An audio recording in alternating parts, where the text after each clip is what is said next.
As you gain tabletop experience in Battletech, we want to explore the idea of combined arms. Now, certainly mechs are kings, but in the total warfare of Battletech, we've got tanks, we've got artillery, we've got infantry, we've got APCs, we've got air support. And one of the interesting things is when you introduce air support, now it offers an entirely new layer of tactica. You're essentially going from 2D to 3D. And within that, of course, just like we have light mechs, medium, heavy, and assaults with different battle values and capabilities, air units range from very, very conventional all the way to aerospace fighters. And naturally, the battle value ranges from extremely small, extremely minimal. We're just frameworking this before we jump in with the Ferret, all the way up to easily an air unit that is as expensive as an Awesome or an Atlas. And naturally, one of the tacticas that we're looking for is this idea of the battle value that we're spending. We want to be out there earning. We want to be able to adjust this for the game and do well. So one of the recommendations that I make, this idea of auto includes, there's certain things in Battletech for minimal battle value that open up a tremendous amount of tactica options. That's not to say we're not going to play with the big guns or the more expensive toys, but as you're learn on these units, and then as you graduate to more powerful units, right? As a mech warrior, we put you in a chameleon first to figure out what's going on. Then you maybe jump into a medium mech and graduate your way up to heavy or possibly assault. Within that framework, likewise, there's certain elements of air support that not only do you learn on, regardless of the battle value of the game, they have high tactica value. So within that framework, we're going to be looking at 3 levels, 3 layers of attack helicopters, all with different capabilities, all with different battle value. And in this vlog, we're going to look at the Ferret. Now, the Ferret is essentially a conventional helicopter, no armor, 1 machine gun. 1 machine gun. It's one of the few Battletech units. We've got the BV1 system, the BV2 system. Currently, we're using BV2, Battle Value 2. There's been some adjustments here and there.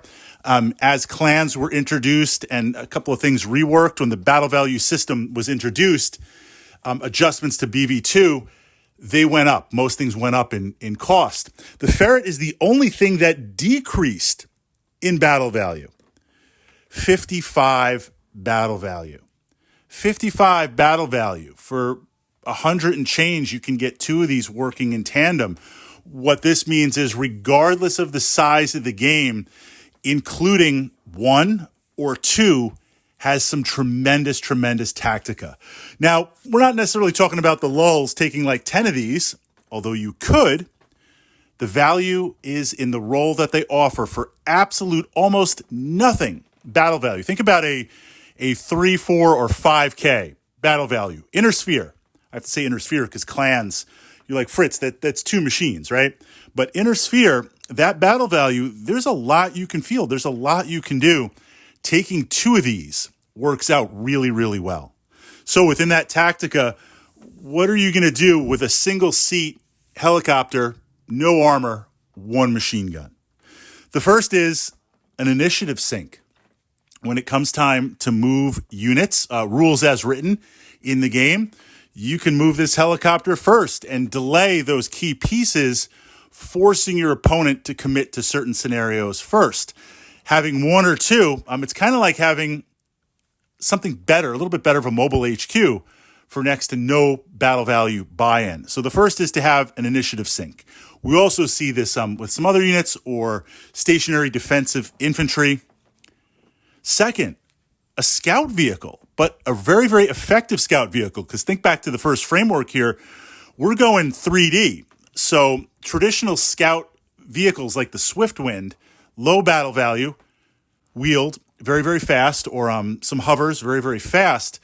But that range is on the 2D. So you're going to count out how many hexes you're going to get shot at. You've got the speed to do it.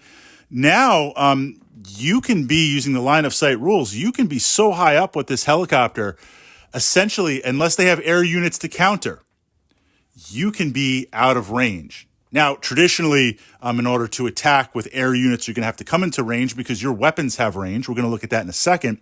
But what this means is you can zip around, see hidden units, see revealed units, but also act as a spotter for indirect fire.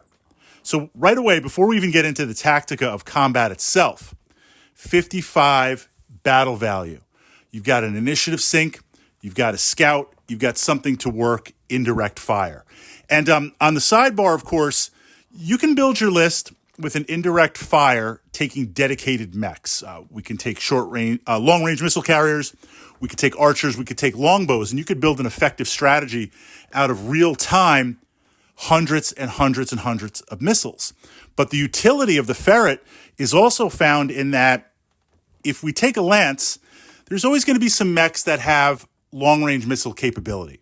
It's a support system. Perfect examples would be like the Valkyrie, or if I'm taking the Grasshopper, it's got the 5-pack in the head. If we're taking a T-Bolt, if we're taking a Griffin, if we've got a Cyclops, if we've got an Atlas, their primary weapons are to fire with direct fire. But as we're advancing, and that lance is staying together, now if, let's just say, I'm randomly picking mechs, put aside synergy for a second. I've got a Grasshopper, I've got a Cyclops, and I've got a Valkyrie. I've got a mix of indirect fire weapons. I can now spot that with the Ferret. It opens up Tactica right there to be able to hit. Yes, the modifiers will be a little bit high, but look, you're raining down some more pain, or you're targeting something specific. That is a great, great possibility. Sidebar Tactica of indirect fire. Sidebar Tactica here. In City Fight, City Tech, where you've got buildings, sometimes we'll play with the rules where you can't destroy buildings just to speed the game up. They can take damage, this and that, but they don't collapse. They retain their structure. You can also play with the City Fight, City Tech rules in that buildings have basements.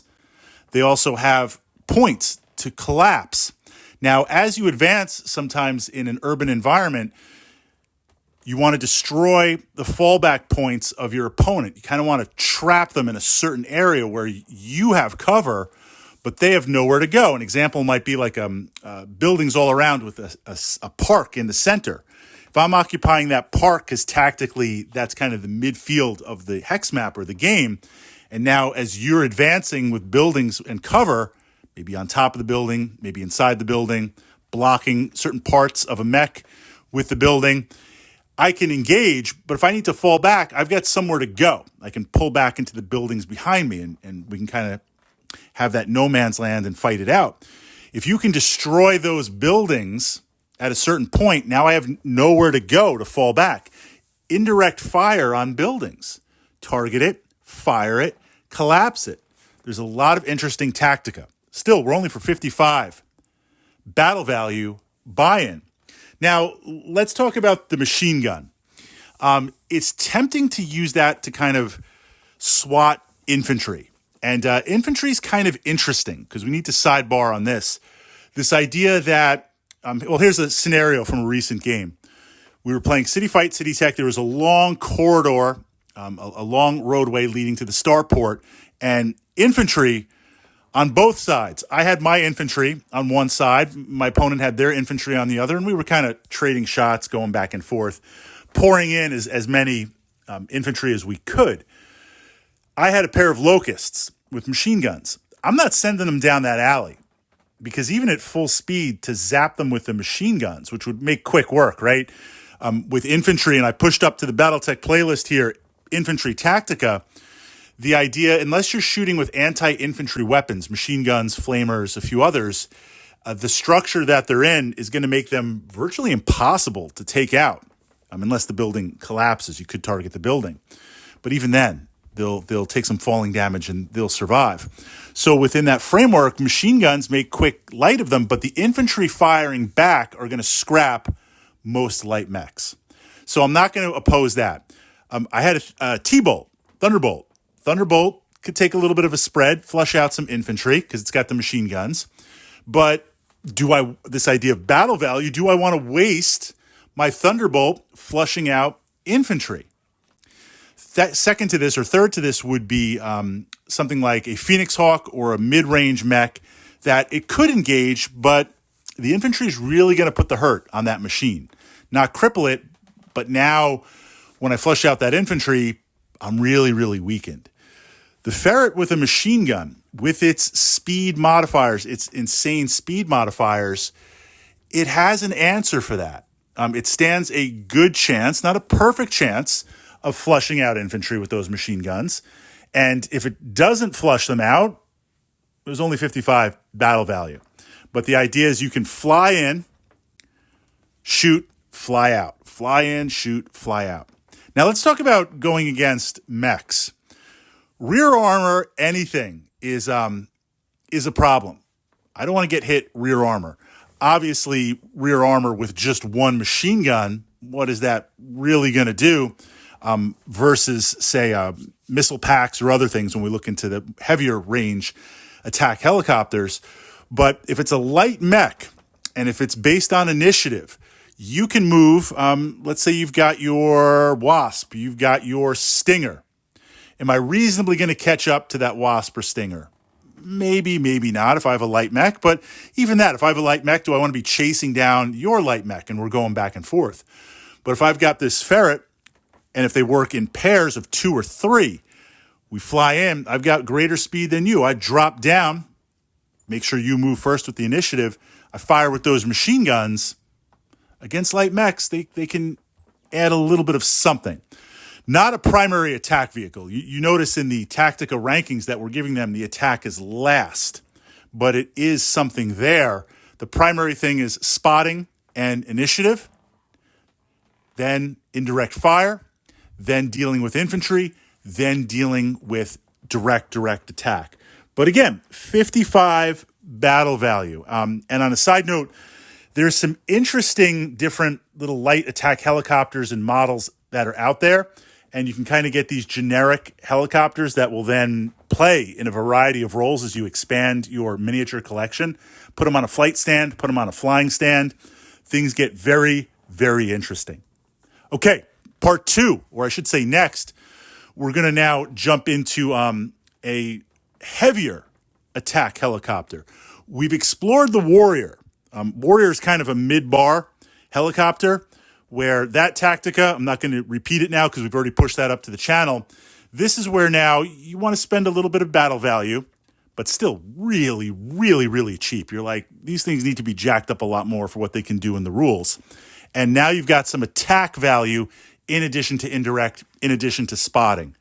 But now we've got to look at a true attack helicopter.